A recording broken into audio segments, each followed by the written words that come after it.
Hi అండి, నేను మీ మాధవిని. ఈరోజు మన రెసిపీ కాకరకాయ కారం అండి. కాకరకాయ కారం మీరు చేయాలి అనుకుంటే ఒక్కసారి ఈ ప్రాసెస్లో ఇలా చేసి చూడండి. నోటికి రుచిగా చాలా బాగుంటుంది. ఒక్కసారి చేసుకొని స్టోర్ చేసి పెట్టుకున్నారనుకోండి, మీకు 2-3 నెలల వరకు నిలవ కూడా ఉంటుంది. వేడి వేడి అన్నంలో కొద్దిగా నెయ్యి వేసుకొని కాకరకాయ కారం వేసుకొని తిన్నా బాగుంటుంది, లేదా టిఫిన్స్లోకైనా చాలా బాగుంటుంది. సింపుల్గా చేసి చూపిస్తాను. నేను చెప్పినట్లు పక్కా కొలతలతో ఒకసారి ట్రై చేయండి, మీకు బాగా నచ్చుతుంది. మరి రండి, తయారీ విధానాన్ని చూపిస్తాను.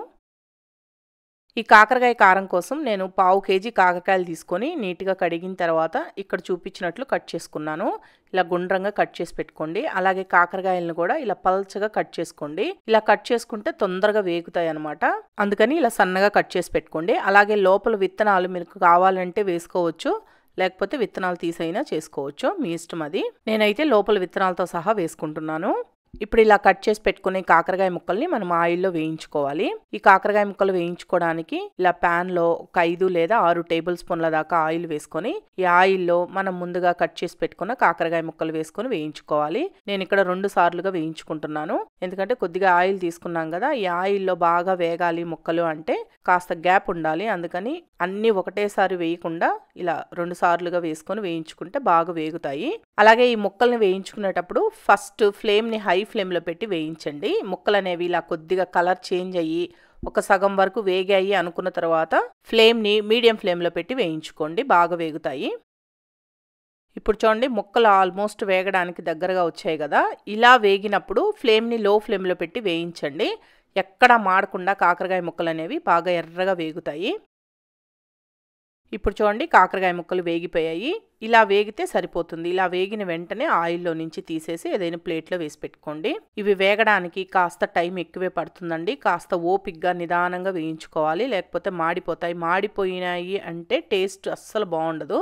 అందుకని నిదానంగా చూసుకొని వేయించుకోండి. సేమ్ ఇదే విధంగా మిగిలిన కాకరకాయ ముక్కలన్నింటినీ కూడా ఆయిల్లో వేసుకొని వేయించుకొని పెట్టుకోవాలి. చూడండి, నేను మొత్తం వేయించేసాను. ఇలా చేత్తో పట్టుకొని నొక్కితే ఇలా క్రిస్పీగా వేగాలన్నమాట. నేను ఇక్కడ పట్టుకుంటేనే మీకు అర్థమవుతుంది కదా. ఈ విధంగా వేయించుకోవాలి. ఇలా వేయించుకొని వీటిని పక్కన పెట్టుకోండి. ఇప్పుడు ఆయిల్ మిగిలింది కదా, ఇదే ఆయిల్లో 2 టేబుల్ స్పూన్ల దాకా పల్లీలు వేసుకొని ఫ్లేమ్ని లో టు మీడియంలో పెట్టి పల్లీలు బాగా ఎర్రగా వచ్చేంత వరకు వేయించుకోండి. చూసారా, పల్లీలు ఈ విధంగా వేగిన తర్వాత వీటిలన్నింటిని తీసి ఒక గిన్నెలో వేసి పక్కన పెట్టుకోండి. సేమ్ మళ్ళీ ఇదే ఆయిల్లో ఒక గుప్పెడు కరివేపాకును కూడా వేసి కరివేపాకును కూడా బాగా వేగనిచ్చిన తర్వాత ఈ కరివేపాకును తీసి ఏదైనా గిన్నెలో వేసుకొని దీన్ని కూడా పక్కన పెట్టుకోండి. ఇప్పుడు ఈ ప్యాన్లో 1 టేబుల్ స్పూన్ ఆయిల్ ఉంచుకొని మిగతాది మొత్తం తీసేసేయండి. ఈ ఆయిల్ మీరు కావాలంటే ఆమ్లెట్లో కానీ లేదా ఏదైనా కూరల్లో కానీ వేసుకోవచ్చండి, ఏం పర్వాలేదు. ఈ ఆయిల్ తీసేసిన తర్వాత ఇప్పుడు ఈ మిగిలిపోయిన ఆయిల్లో 1 టేబుల్ స్పూన్ పచ్చిశనగపప్పు, 1 టేబుల్ స్పూన్ మినప్పప్పు వేసి ఫస్ట్ ఇవి రెండింటినీ కలిపి దోరగా వేయించుకోండి. ఫ్లేమ్ని లో ఫ్లేమ్లో పెట్టి వేయించండి, ఏవి మాడకుండా చక్కగా వేగుతాయి. ఇప్పుడు ఈ మినపప్పు పచ్చిశనగపప్పు కొద్దిగా వేగిన తర్వాత 1 టేబుల్ స్పూన్ ధనియాలు, 1 టీ స్పూన్ జీలకర్ర, 1 టేబుల్ స్పూన్ ఎండు కొబ్బరి ముక్కలు వేసుకొని వేయించుకోండి. కొంతమందికి ఎండు కొబ్బరి అంటే ఇష్టం ఉండదు కదా, అలాంటి వాళ్ళు ఎండు కొబ్బరి వద్దనుకుంటే స్కిప్ చేసేయచ్చు. ఇప్పుడు ఇవి కూడా కొద్దిగా వేగిన తర్వాత లాస్ట్గా ఒక 2 టేబుల్ స్పూన్లు నువ్వులు వేసుకొని వేయించుకోండి. నువ్వులు త్వరగా వేగిపోతాయి కాబట్టి లాస్ట్లో వేసి వేయించుకోండి. ఈ నువ్వులు వేగేటప్పుడే దీంట్లోనే ఒక చిన్న నిమ్మకాయ సైజు అంత చింతపండుని ఇలా విడదీసి వేసుకొని వేయించుకోండి. నువ్వులు కొబ్బరి వేయడం వల్ల ఈ కారపొడి చాలా టేస్ట్ ఉంటుంది. ఇప్పుడు ఇవన్నీ కూడా బాగా వేగాయి కదా. ఇలా వేగిన తర్వాత వీటిలన్నింటిని కూడా తీసి ఒక బౌల్లో వేసుకొని పక్కన పెట్టుకోండి. ఇప్పుడు చూడండి, ఇలా అన్నీ వేయించుకొని వేరువేరు బౌల్స్లో వేసుకొని అన్నిటినీ చల్లారనివ్వండి. ఇవన్నీ బాగా చల్లారిన తర్వాత ఇప్పుడు కారపొడి ఎలా వేసుకోవాలో చూపిస్తాను.